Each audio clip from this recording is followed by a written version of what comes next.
Have you ever collaborated with someone on Google Drive only to find out that they deleted the document you spent so much time working on? So to avoid that from happening, I want to teach you today how you can force others to make a copy of the document so that you don't ever have to worry about somebody messing up your stuff. First, you need to be in your Google Drive. I decided to pick some slides today, so I'm going to click Share. Make sure your settings show that anyone with the link on the internet can view. And to change that, you'll just click the link here and then change your settings, all right?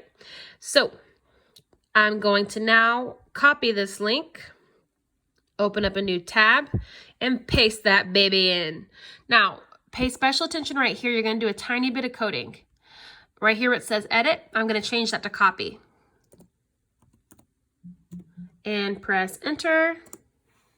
And now you'll see that everybody has to make a copy of my document.